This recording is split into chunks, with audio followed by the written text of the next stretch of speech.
Hello everyone, I am Tacit, and today I'm going to be going over the new Megavore Mythic as well as some key opening and some teams for the Scoprio. So this came in on the latest possible day that it can actually come in a month. So of course whenever we get a new Mythic, it's the first Friday of every month, and this was on the 7th, which is of course the furthest possible day that it can be, based on it being the last possible Friday. So today we are going to go and try to obtain this thing, see what we can end up doing with it with some teams, and go from there. As far as this troop, it is pretty skippable. You do have until this end of this Thursday, so basically Friday reset time, to still get this, which means you probably want to open your keys after that time, as this thing is unfortunately not that good. Unless you're getting it for completionist sake, that is about one of the only reasons you're really going to be getting the Scoprio. As far as what it does a very high amount of true damage to an enemy and inflicts poison and 3 stacks of bleed onto them. And if they are already poisoned, it'll have a 50% chance to kill them. So essentially, this is really good at one-shotting things, and that is it. It doesn't have any kind of follow-up. It does not have anything particularly unique on its traits, essentially meaning that it is a mythic that one-shots things one at a time. This is a very slow mechanic that multiple other mythics also have and are at fault for pretty much the exact same reason, in the sense that all they can really do is just one-shot, one-shot, one-shot, one-shot, and at the very high mana cost that, of course, mythics have, this is very inefficient. It being incorporated with other things can somewhat be usable, but compared to the most obvious comparison of, like, Scorpious, which double kills if they're poisoned, compared to only having a 50% chance to kill one if they're poisoned, just that alone makes it seem very bad in comparison, especially since there's barely any mana cost association. Like, actually, I think I have in the first team here. We can see that a Scorpius is a 28 mana cost, which is only 6 higher for a guaranteed double kill, whereas this is a 50% chance. Well, generally, it's pretty much killing whatever it touches between all of its true damage. But basically, it's still ultimately a 50% chance for 8 mana cost difference, or sorry, for 6 mana cost difference, compared to just getting a double kill off of Scorpius for the exact same poison condition. It's just a very strange setup. Also, one other thing to compare it to as well, which makes it seem even worse as well, is Megavore here. So Megavore has a very similar scaling on its ability, where it gains like 1 billion damage to target out something with true damage, except it gets side effects. It gets to eliminate all armor, which is still the best armor tier in the game, as far as like total amount of armor torn. And on top of that, hey, it still has insta-kill as well, an 8% chance to insta-kill every extra turn, so it still maintains the insta-kill mechanic, just in a different way. Plus it has Impervious, so it's not even going to lose that. And compared to those two troops, Megavore and Scorpious, it is just a way, way weaker option. With that being said, let's go get it. So, of course, it's in Glory Gem Guild and VIP chests until Friday reset time, so basically the end of Thursday, so still plenty of time. We're getting a course right now on this Sunday night. Oh, why am I doing Glory keys? I should probably go do Gem keys. Not sure why I started with Glory. It was just the first thing I saw. It's like, oh, let's click on it. But let's go do some gems. Hopefully we can end up getting it pretty early. We've been getting a little unlucky on some of the mythics lately. Not like over the top unlucky, but you know, unluckier than I wish we would get sometimes. But we'll see how it ends up going here. I need to start clicking that 200 button. Let's click it once and see. I hate overspending keys, but gets us there a little bit quicker. Can we get it? Can we get it? It's in there somewhere. Don't want to burn through too many thousands. Let's see, if it goes down to 7,000, I think we'll start doing 200 again. And of course, as far as odds on this, we do have a 0.0... oh, wait, is that lower than normal? Oh, sorry, that's ingots. I was going to say a 0.1. I was like, wait, since when did they lower the mythic rate? But no, that's for ingots. I was going to say, since when was it not 0.1 in gem keys? Looking at the wrong number. He's in here somewhere. We will get it. We've been honestly really unlucky on some of the more recent mythics. I'm just clicking this 200 till we see it. There we go. We got the Scoprio. Okay, let's go upgrade this thing and see what it can ultimately end up doing, which is not much, but hey, it's a Kingdom Upgrade star, if nothing else.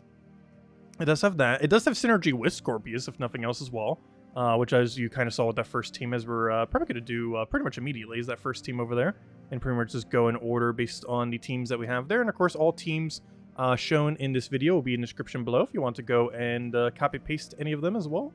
Let's go just upgrade that, get him his levels. I'm not sure why I did it that way. I should probably did the level first and did both the 2 orbs.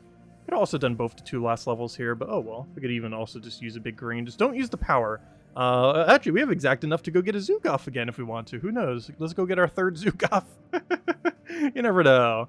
Anyways, let me go put this thing in all the teams. So, let's just go replace the placeholder, which I use Vashtagan for. I always just use something of its color, just so we kind of know where it needs to go. Alright, and that is our 3 teams now. Let's go and mess with them. So let's bring it over to, no, I don't want that. Let's go bring it over to, well, I guess a Sword's Edge for now. We'll maybe test one in PvP. I have no clue what my PvP team is right now. However, I am pretty sure something there will be absurdly annoying. So first things first, a standard Thrall mana accumulation team.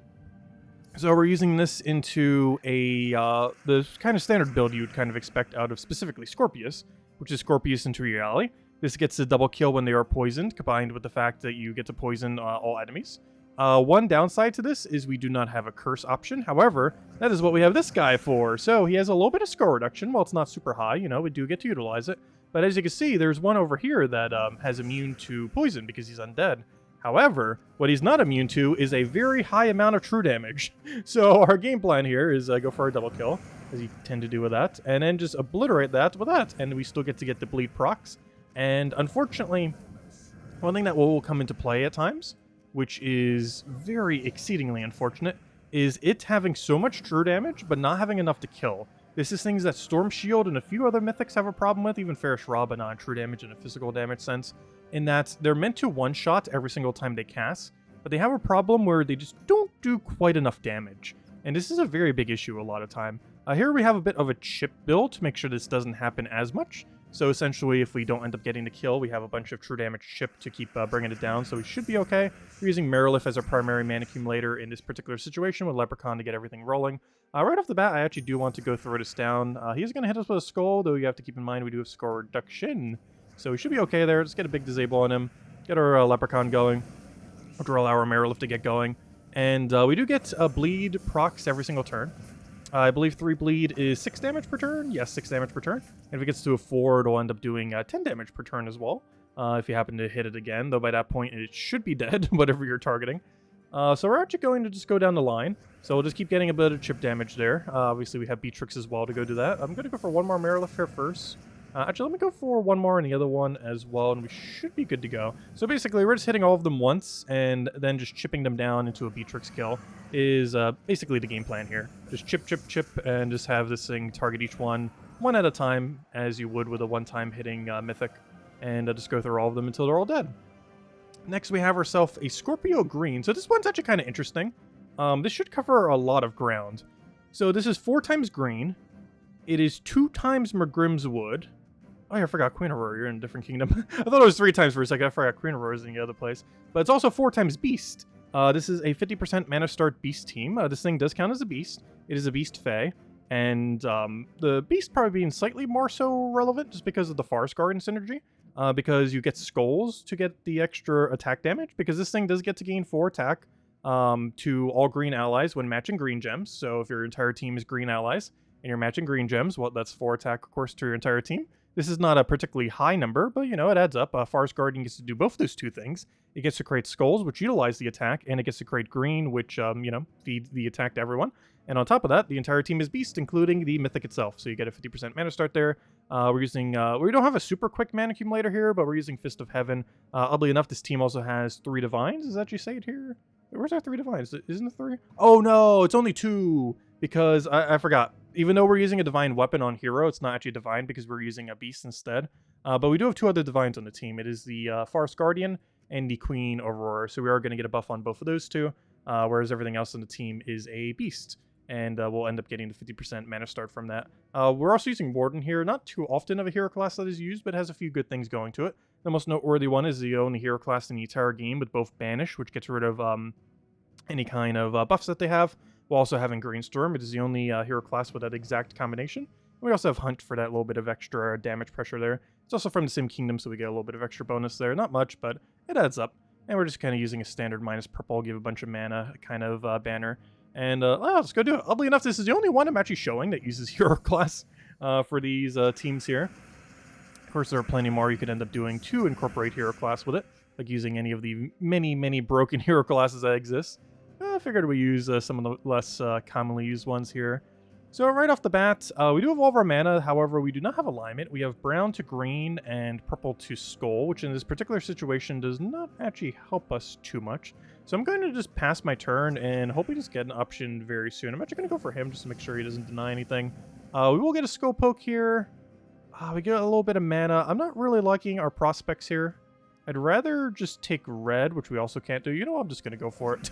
We're just going to go for it, get a little bit convert. He's probably going to get a couple turns here, but it's fine. We're also getting a couple turns of our own to kind of balance that out.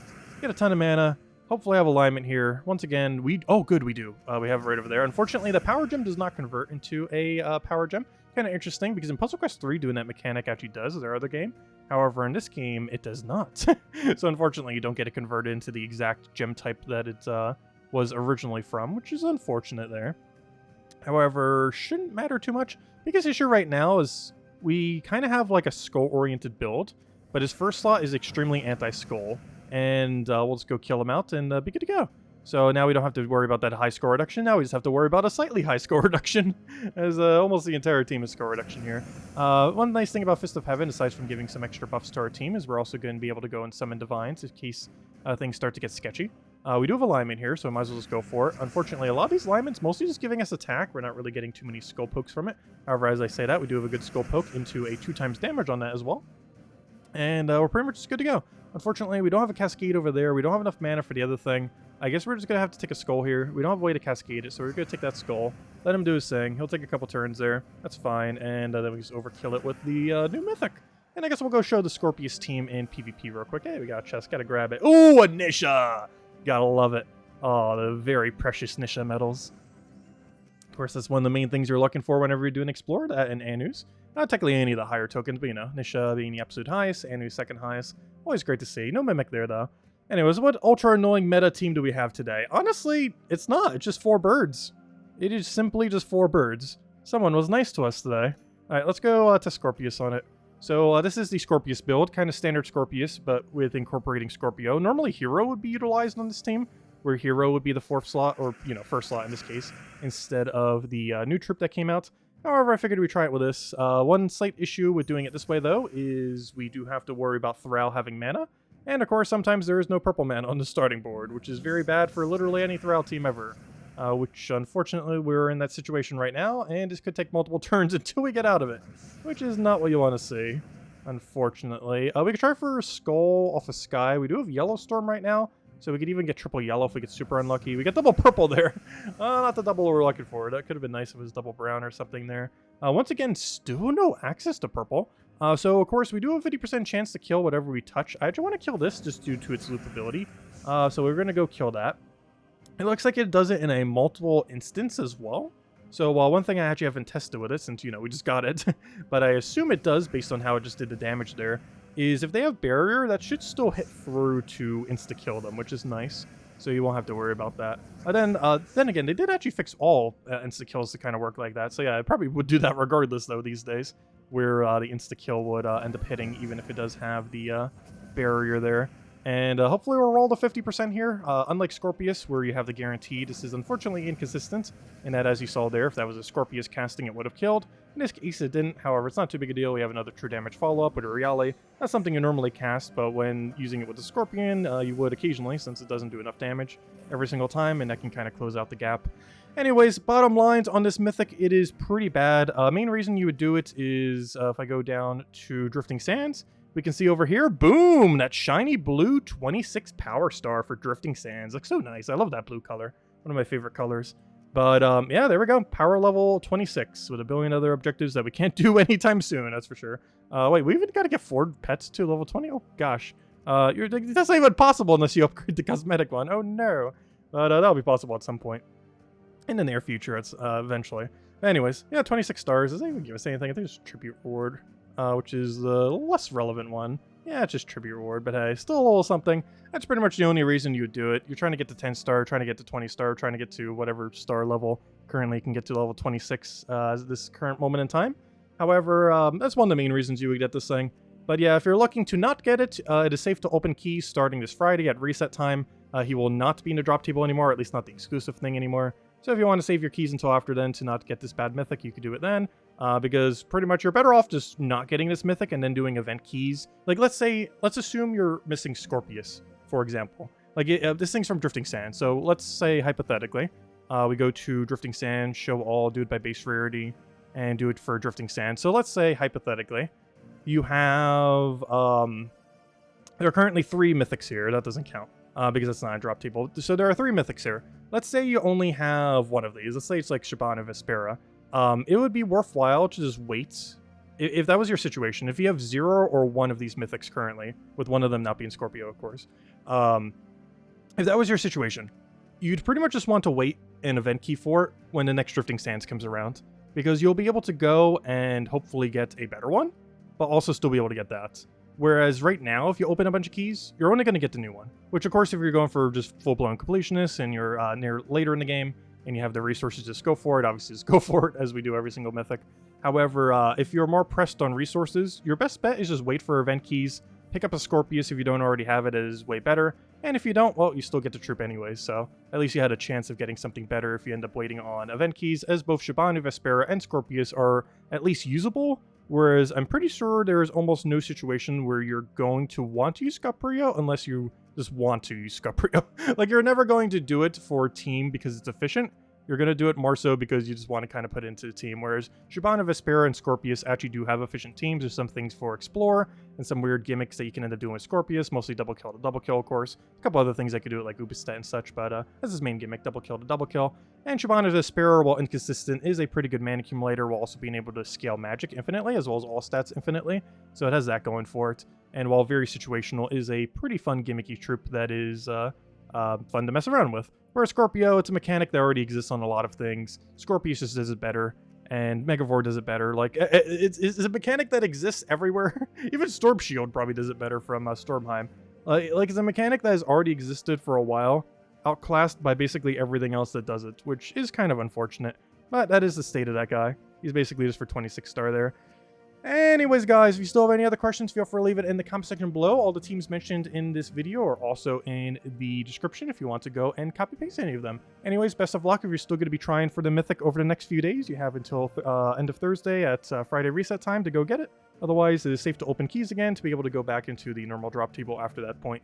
Anyways, guys, thanks for watching and have a wonderful week. Goodbye, everyone.